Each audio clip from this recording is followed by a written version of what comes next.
우리는 지난 시간까지 솔로몬의 지혜, 잠언의 지혜, 솔로몬의 성전 건축까지 살펴보았습니다. 3주에 걸쳐서 흐르는 공통된 주제가 있다면 지혜입니다. 지혜.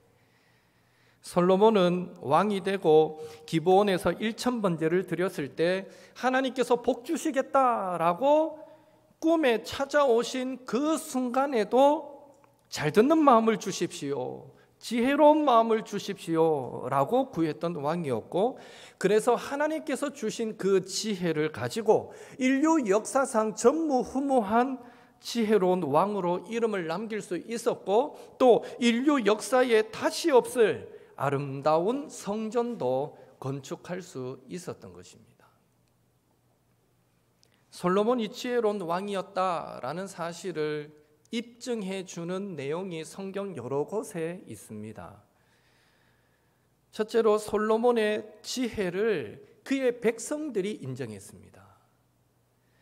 두 여인이 한 아기를 두고 서로 자기가 그 아기의 엄마라고 주장할 때에 지혜로운 판결로 생모를 찾아준 그 사건을 두고 열왕기상 3장 28절에 보면 이스라엘 백성들이 하나님의 지혜가 솔로몬 속에 있음을 보고 왕을 두려워했다라고 기록하고 있습니다.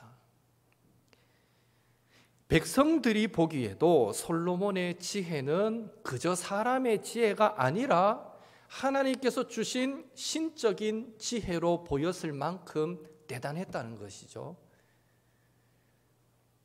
둘째로 솔로몬의 지혜는 나라를 부강하게 만들었습니다. 솔로몬 당시에 나라의 경제력과 군사력이 어느 정도였는지는 열왕기상 10장 26절 27절에 잘 나옵니다. 함께 읽도록 하겠습니다. 솔로몬이 병거와 마병을 모음에 병거가 1400대요 마병이 12000명이라 병거성에도 두고 예루살렘 왕에게도 두었으며, 왕이 예루살렘에서 은을 돌같이 흔하게 하고 백향목을 평지의 뽕나무같이 많게 하였더라. 아멘. 그 당시 경제력이 어느 정도였는가 하면 은을 돌같이 여길 정도였다. 은은 그냥 취급도 안 했다는 거죠. 막 발에 걷어 차이는 게 은일 정도로 부유했고, 최고급 건축 자재였던 레바논의 백향목, 레바논의 백향목이 예루살렘까지 오려면 바다를 통해서 운반해 와서 또 육지를 통해 나르는 어마어마한 과정이 필요합니다. 그러니까 이스라엘 땅에서 레바논의 백향목을 가지고 자기 집을 지었다, 이거는 거의 왕에 준하는 수준의 어떤 명예와 부를 가져야만 가능한 그런 얘기죠. 그런데 그 레바논의 백향목이 솔로몬 왕 때는 그냥 길거리에 심겨져 있는 뽕나무처럼 흔했다라고 성경은 기록합니다. 오늘날 세계 10대 경제대국인 우리나라도 또 제1위의 경제대국이라는 미국도 이 정도의 부유함은 아닙니다. 그런 것을 생각할 때 이스라엘이 얼마나 그 당시에 솔로몬 왕 당시에 부유했을까, 상상이 가지를 않는 거죠. 그리고 군사력은 병거가 1400대였습니다. 그 당시 병거는 오늘날로 치면 탱크라고 말해도 되고 비행기라고 표현해도 될 것 같습니다. 엄청난 강한 무기인 거죠. 병거가 1400대. 참고로 여러분, 이스라엘 민족이 출애굽했을 때 60만이 출애굽해가 광야로 나갔을 때 애굽의 군대가 추격해올 때 특별 병거가 몇 대가 쫓아왔는지 압니까? 60만을 잡기 위해서 600대였습니다. 그거 참고하면 지금 이스라엘 땅의 이 작은 땅덩어리 안에, 예루살렘이 사실 작은 도시거든요. 그래 넓지가 않습니다. 그런 이스라엘 땅에 병거가 1400대였다. 대단한 이 국방력을 갖고 있는 거죠. 그리고 마병이 12000명이었습니다. 마병입니다. 그러니까 말이 12000마리가 적어도 된다는 얘기죠. 군사용으로 쓸 수 있는 말이.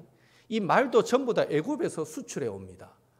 그러니 그 좁은 땅덩어리에 12,000마리의 말을 둘 수 있었다는 것도 놀라운 일입니다.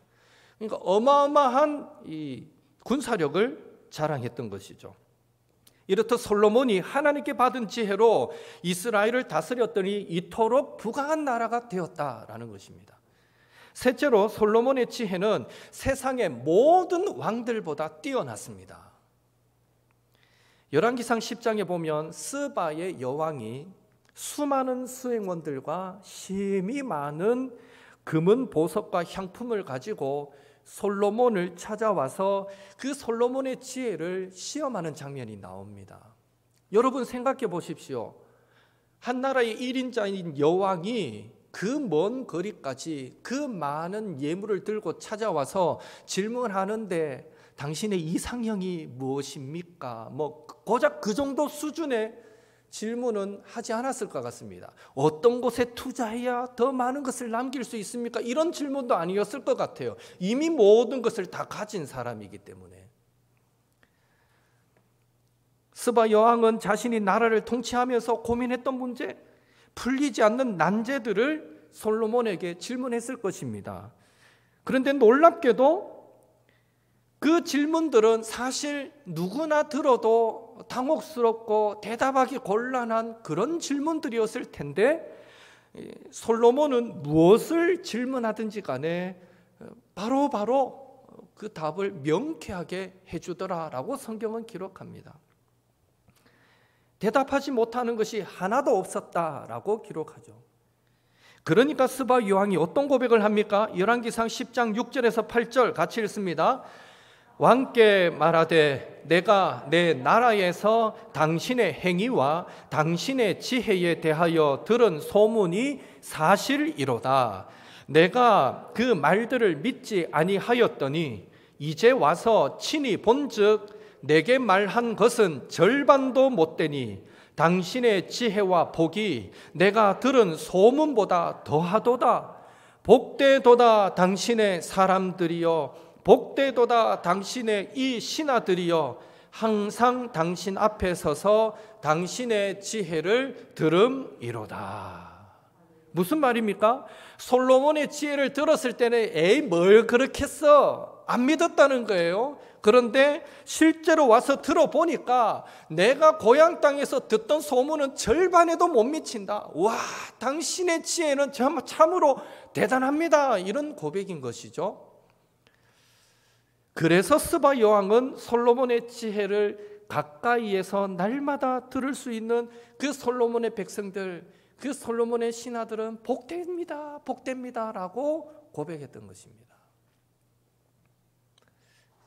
솔로몬의 지혜가 얼마나 대단했으면 스바 여왕이 이런 고백까지 했겠습니까? 이렇듯 솔로몬은 당시에 세상의 모든 왕들보다 지혜로운 왕이었고 세상 사람들이 인정하는 지혜로운 왕이었습니다. 솔로몬이 이처럼 지혜롭고 위대한 왕이었기에 그의 노년까지 하나님께서 은혜와 복으로 계속 채워주시고 하나님의 은혜와 복이 계속 이어질 것 같았는데 또 그랬으면 얼마나 좋겠습니까마는 아쉽게도 성경을 통해서 우리는 솔로몬의 노년과 관련하여 안타까운 사실을 접하게 됩니다. 첫째로 통치 말기의 솔로몬은 그 지혜를 모두 빼앗기고 잃어버리고 어리석은 자가 되고 맙니다. 왜 노년의 솔로몬은 지혜를 잃어버린 어리석은 자로 전락하고 말았을까요? 오늘 읽었던 본문 3절 4절 같이 읽습니다.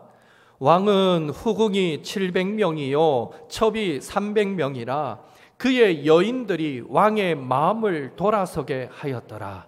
솔로몬의 나이가 많을 때에 그의 여인들이 그의 마음을 돌려 다른 신들을 따르게 하였으므로 왕의 마음이 그의 아버지 다윗의 마음과 같지 아니하여 그의 하나님 여호와 앞에 온전하지 못하였으니.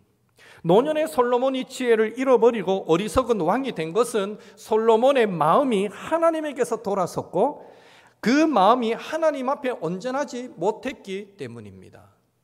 그리고 솔로몬의 마음을 하나님에게서 돌아서게 만든 것은 다름 아니라 솔로몬이 취했던 후궁 700명, 첩 300명의 여인들이었습니다. 과연 아내를 1000명이나 둔다는 것이 가능했던 일인가 의심스럽기까지 한데요. 중요한 사실은 그 여인들이 솔로몬 왕의 마음을 하나님에게서 돌아서게 만들었다라는 것입니다. 둘째로 통치 말기의 솔로몬은 마음만 하나님에게서 돌아선 것이 아니라 결국엔 우상 숭배자까지 됩니다. 5절 그리고 7절 8절 같이 읽습니다. 이는 시돈 사람의 여신 아스다롯을 따르고 암몬 사람의 가증한 밀곰을 따름이라. 모압의 가증한 그모스를 위하여 예루살렘 앞 산에 산당을 지었고 또 암몬 자손의 가증한 몰록을 위하여 그와 같이 하였으며 그가 또 그의 이방 여인들을 위하여 다 그와 같이 한지라. 그들이 자기의 신들에게 분향하며 제사하였더라. 솔로몬은 시돈 사람이 섬기던 아스다롯, 암몬 사람이 섬기던 밀곰, 모압 사람이 섬기던 그모스를 위하여 산당을 짓고 소개되지 않았지만 그의 이방 여인들을 위해서 다 그렇게 했다 그랬거든요. 그러니까 예루살렘 성전을 중심으로 산마다 곳곳에 어마어마한 우상을 섬기는 그런 신전들이 막 빼곡하게 세워졌다라는 사실을 알 수 있습니다. 여기에 따르다라는 말의 원어적인 의미는 함께 걷다, 함께 가다입니다. 노년의 솔로몬은 하나님에게서 돌아서면서 이방 신들과 가까워지고 이방 신들과 함께 걷는 우상 숭배자의 자리까지 나아갔던 것입니다. 그래서 하나님께서 주신 지혜를 그는 모두 잃어버리고 말았던 것입니다. 제가 하나님이라도 그래, 그럼 우상 한번 믿어봐라. 내가 준 건 가져갈게. 제가 하나님이라도 그 지혜는 다시 반납시킬 것 같아요. 셋째로 통치 말기의 솔로몬은 하나님에게서 돌아서고 우상을 숭배한 결과 하나님께서 주신 축복과 영광도 모두 잃어버리고 맙니다. 본문 14절부터 우리가 읽지는 않았지만 솔로몬을 반역한 자들의 이야기가 나옵니다. 에돔 사람 하닷이 솔로몬을 반역하여 대적하여 일어나고 엘리야다의 아들 르손이 솔로몬을 반역하여 대적하여 일어납니다. 이 두 사람은 솔로몬이 왕으로 있는 동안 계속해서 솔로몬을 괴롭혔던 사람입니다. 여러분, 이방 나라만 솔로몬에게 반역하고 대적했을까요? 아닙니다. 솔로몬의 신하 느밧의 아들 여로보암도 솔로몬을 대적하여 일어나게 되고 심지어 솔로몬이 죽자 그의 아들 르호보암이 왕이 되어 폭정을 행했을 때에 이 여로보암은 이스라엘의 10지파를 뭉쳐서 북쪽으로 가서 이스라엘이라는 나라를 세우게 되고 솔로몬의 아들은 르호보암은 고작 해봐야 자기가 속한 유다 지파와 그리고 베냐민 지파 이 두 지파를 붙들고 겨우 유다라는 나라를 지탱하게 되는 것입니다. 이렇듯 솔로몬이 하나님에게서 돌아선 것도 모자라서 우상 숭배자까지 되었을 때에 하나님은 솔로몬에게 조공을 바치던 이방 나라의 배신과 동족의 배신이 멈추지 않게 하셨고 최후에는 그가 죽자 그의 아들 때에 가서는 그렇게 부강했던 나라가 둘로 분열되도록 만드셨던 것입니다. 한때 겸손하고 지혜로웠으나 나중엔 교만하고 어리석은 자가 되었던 솔로몬의 모습은 사실 오늘 저와 여러분의 모습 속에서도 얼마든지 나타날 수 있는 모습이라고 말할 수 있습니다. 한때는 믿음의 열심이 있었으나 현재는 나태해졌고 한때는 굳건한 믿음이 있었으나 현재는 파산한 믿음처럼 되어버린 모습이 얼마든지 우리에게도 있을 수 있다는 것입니다. 그렇다면 겸손하고 지혜로웠던 솔로몬이 교만하고 어리석은 자로 변질되었다는 사실이 오늘 우리에게 주는 교훈은 무엇이겠습니까? 저는 오늘 한 가지의 교훈을 얻고 싶습니다. 그것은 우리도 형통하다 싶을 때, 아무런 문제가 없다 싶을 때, 그래도 이 정도면 잘 나간다라고 여겨질 때, 그때 우리 삶에 불행의 씨앗이 들어와 싹 트는 것을, 불행의 곰팡이 균이 날라와 퍼지는 것을 우리는 막아야 한다라는 것입니다. 곰팡이 균 하나가 날라 들어오면 그 음식은 곰팡이가 퍼져서 전체를 먹지 못하게 됩니다. 예수님도 천국은 마치 새들이 자라서 새들이 깃드는 그런 나무가 되는 겨자씨 한 알과 같고, 여자가 가루 서말 속에 갖다 넣어서 전부 부풀게 만든 누룩과 같다라고 말씀하셨습니다. 눈에 잘 보이지 않는 그 겨자씨가 자라서 새들이 깃들이는 그런 큰 나무가 되고, 또 작은 누룩이 서말 약 60리터의 그 가루를 전부 부풀어 오르게 하는 것은 모두 천국의 확장성, 천국의 생명력을 말씀하고 있는 것인데, 여기서 우리가 기억할 것은 죄악도 이런 확장성을 흉내내고 있다는 것입니다. 조그만 죄악의 씨앗, 조그만 죄악의 곰팡이 균이 우리 안에 들어오면 어느새 자라고 퍼져서 우리의 삶을 불행으로 뒤덮어 버릴 수 있다는 것입니다. 그렇다면 솔로몬에게는 어떤 죄악의 씨앗이 있었습니까? 그것은 바로 이방 여인을 가까이 하는 것이었습니다. 열왕기상 3장 1절에 보면 솔로몬은 왕이 되고 기브온에서 1000 번제를 드리기 전에, 그러니까 하나님께 지혜를 구하여 얻기 전에 이미 죄악의 씨앗 하나를 심는 것을 보게 됩니다. 그것은 바로 애굽의 공주를 자신의 아내로 맞아 들이는 것이었습니다. 물론 정치 외교적인 이유에 따른 정략 결혼이었을 것입니다. 당시 가장 강력한 나라 중 하나였던 애굽과 친선 관계를 맺기 위해 왕이 된 초기에 솔로몬은 바로의 딸 공주를 아내로 맞이했던 것입니다. 그러나 그것을 계기로 열왕기상 11장 1절 우리가 읽었던 본문에 보면 이 솔로몬은 바로의 딸 외에도 모압과 암몬과 에돔과 시돈과 헷, 그 외에 많은 이방 여인들과 결혼하였고 그 이방 여인들을 사랑하게 되었더라라는 것입니다. 여러분, 솔로몬이 이방 여인을 가까이 하는 것이 왜 죄악의 씨앗이겠습니까? 사실 애초에 하나님은 이방 여인과의 결혼을 금하셨습니다.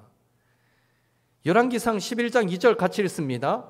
여호와께서 일찍이 이 여러 백성에 대하여 이스라엘 자손에게 말씀하시기를 너희는 그들과 서로 통혼하지 말며 그들도 너희와 서로 통혼하게 하지 말라. 그들이 반드시 너희의 마음을 돌려 그들의 신들을 따르게 하리라 하셨으나 솔로몬이 그들을 사랑하였더라. 왜 하나님은 일찍이 이스라엘 백성에게 이방 여인들과 결혼하지 말라라고 하셨을까요? 그것은요, 이방 여인들이 이스라엘 백성의 마음을 하나님에게서 돌이켜서 이방 신들을 따르게 할 것이기 때문이라는 것입니다. 이거 뭐 이해하는 거 어렵지 않습니다. 우리 주변에 보면 기도도 많이 했지만 어쩔 수 없이 또 믿음의 사람이 불신 사람과 결혼하는 예를 종종 보게 됩니다. 그랬을 때 가장 좋은 경우는 같이 신앙생활 잘하면 되지만 이상하게 안 믿는 사람과 결혼하면 자꾸 안 믿는 쪽으로 따라가기 쉽다는 거 여러분 경험적으로 알잖아요. 신앙생활 잘 하던 자녀들이 결혼하고 나서 안 믿는 남편 만나고 아내 만나고 나서 신앙생활 안 하게 되는 경우를 우리 너무 쉽게 주변에서 보게 되는 것입니다. 그렇지 않은 경우도 많지만요. 이게 다 하나님이 이미 오래전부터 경고하신 내용입니다. 신앙이 같지 않은 사람과 결혼하면 결국 그들의 유혹에 넘어가서 있던 신앙도 빼앗기니까 이방 여인과 결혼하지 말라. 하나님은 그렇게 말씀하신 것이죠. 여러분, 이방 여인들이 이스라엘로 가지고 들어온 그 이방 신들은 어떤 것이었습니까? 바로 육체의 쾌락과 물질의 번영, 넓은 길, 이런 것들을 추구하는 신들이었습니다.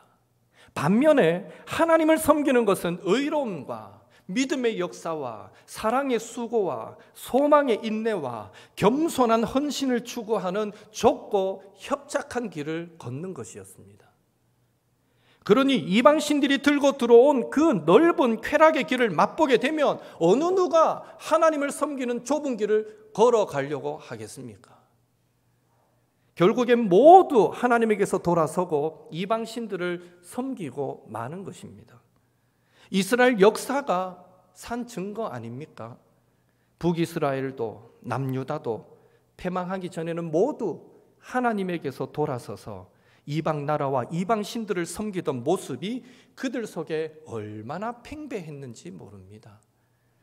그러니까 하나님께서 이방 여인들을 가까이 하는 것이 죄악의 씨앗을 심는 것과 같기에 그녀들과 결혼하지 말라라고 명령했던 것이죠.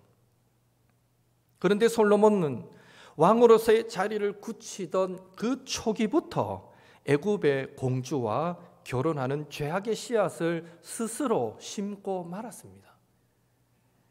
그가 하나님의 말씀을 몰랐기 때문도 아닐 텐데 어쩌면 한 번쯤이야 하는 마음으로 그것을 너무 쉽게 생각했던 것은 아닐까 하는 생각도 해봅니다.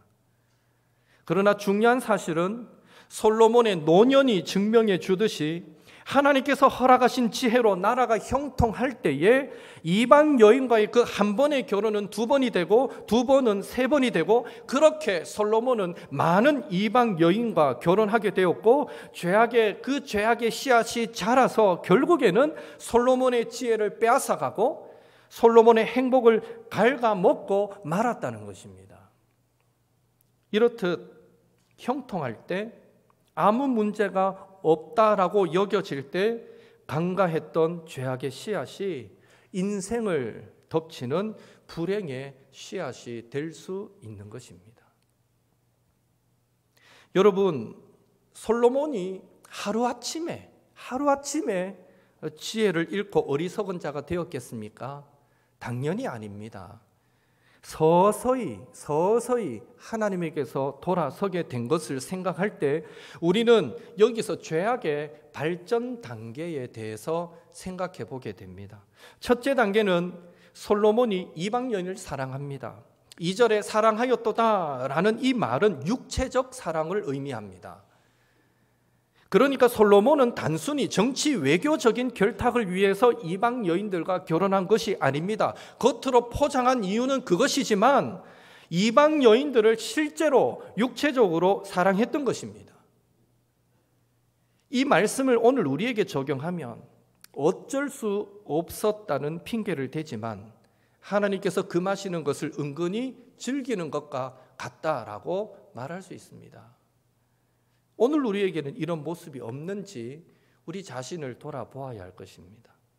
둘째 단계로 솔로몬의 마음이 하나님에게서 돌아섭니다. 3절에 이방 여인들이 왕의 마음을 돌아서게 하였더라라는 이 말씀은 지금까지는 해바라기처럼 하나님만 바라보고 하나님만 향해서 주목하고 하나님의 음성 듣기를 좋아했던 솔로몬이 이방 여인들과 육체적인 사랑에 빠지니까 이제는 하나님도 보이지 않고 하나님을 등지게 되었다라는 것입니다. 셋째 단계로 솔로몬이 이방 여인들의 신들을 따르게 됩니다. 4절에 솔로몬이 이방 신들을 따르게 되었다라고 되어 있는데 앞서 설명한 대로 이 따른다는 말은 이방 신들과 함께 걸어가는 겁니다. 함께 하는 것입니다. 그러니까 솔로몬이 이방 여인에게 빠져서 하나님을 등진 것을 넘어서 이제는 이방 신들과 함께 걸으면서 하나님으로부터 서서히 멀어져 갔다라는 것을 말해주고 있습니다. 넷째 단계로 솔로몬이 하나님의 말씀을 거부합니다. 9절에 보니까 하나님께서 2번이나 나타나 솔로몬의 마음이 하나님을 떠난 것을 진노하시고 돌이키라고 2번이나 말씀하셨음에도 이방신들을 따르던 솔로몬은 하나님의 말씀을 더 이상 듣지 않습니다. 솔로몬이 처음 왕이 되고 하나님 잘 듣는 마음을 주세요 라고 구하던 그때를 생각하면 지금 솔로몬의 모습은 상상할 수도 없는 모습으로 변질되었던 것입니다. 마지막 5째 단계로 솔로몬은 결국 하나님의 축복도 잃어버립니다.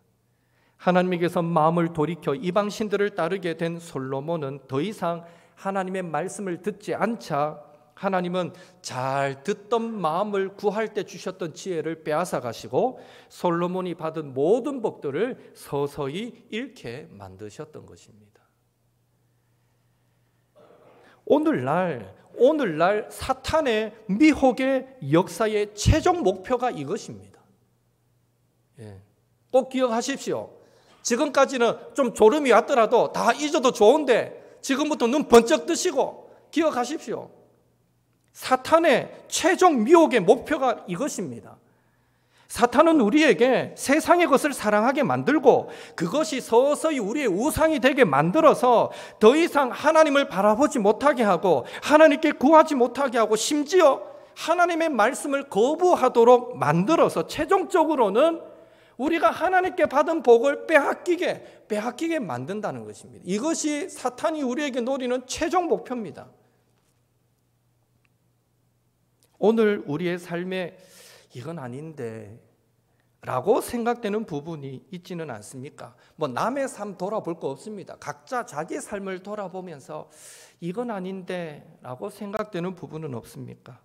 지금 내 삶에 아무런 문제가 없고 내 삶에 하나님의 은혜의 역사도 있는 것 같음에도 불구하고 동시에 하나님이 하지 말라고 하신 것, 하나님께서 기뻐하시지 않는 모습도 내 삶에 자리 잡고 있지는 않습니까? 만약 그렇다면 바로 그것이 불행의 씨앗이 될 수 있다라는 사실을 우리는 기억해야 합니다.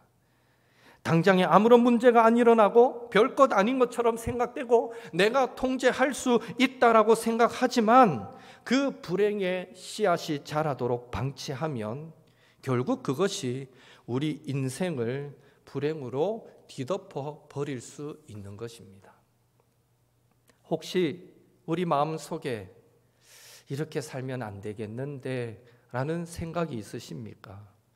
이렇게 내 자신만을 위해서 살아서는 안 되는데, 이렇게 하나님의 말씀을 어기며 살아서는 안 되는데, 이렇게 내가 자꾸 죄를 지으면 안 되는데, 이렇게 내가 기도하지 않으면 안 되는데, 이렇게 하면 안 되는데 하는 생각들이 여러분 안에 있지는 않습니까? 호세아 선지자는 북이스라엘이 가장 번성할 때 예언했던 선지자입니다. 북이스라엘을 다스리던 여로보암 2세 때 호세아는 의미심장한 말을 던집니다. 호세아 10장 13절 같이 읽겠습니다. 너희는 악을 밭가라 죄를 거두고 거짓 열매를 먹었나니 이는 내가 내 길과 내 용사의 많음을 의뢰하였습니다. 가장 번성할 때를 두고 호세아는 너희는 악을 밭갈아서 죄를 거두고 거짓 열매를 먹었다라고 선포합니다. 지금 호세아는 북이스라엘의 번성함이 악을 밭갈아서 죄를 거두고 악을 밭갈아서 거짓 열매를 먹는 것과 같다고 경고하고 있는데요. 혹시 그 경고가 오늘 우리에게도 그대로 적용되는 경고는 아닌지 모르겠습니다. 지금 우리는 우리의 인생에 무슨 씨앗을 뿌리며 살아가고 있습니까? 우리는 어떤 밭을 갈고 있으며 또 어떤 열매를 먹고 있습니까?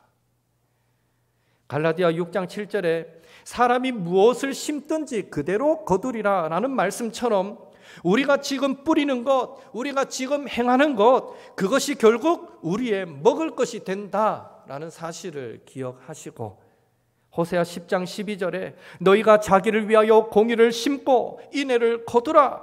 너희 묵은 땅을 기경하라. 지금이 곧 여호와를 찾을 때니 마침내 여호와께서 오사 공의를 비처럼 너희에게 내리시리라. 이 호세아 선지자의 권면을 우리의 마음에 새기시고, 또한 믿음의 주요 온전하게 하시는 우리 예수님을 날마다 바라보면서 우리의 죄악된 심령이 더욱 단단하게 굳어지지 않도록 우리의 묵은 땅을, 우리의 교만과 불평과 죄악과 불순종과 탐욕과 정욕의 이 묵은 땅을 빨리 갈아엎으시고, 그 땅에 공의와 감사와 믿음의 역사와 사랑의 수고와 소망의 인내와 순종의 씨앗을 심으셔서 인애와 은혜와 성령의 열매를 한 번, 두 번이 아니라 계속해서 맛보시며 살아가시는 저와 여러분이 될 수 있기를 예수님의 이름으로 축원합니다.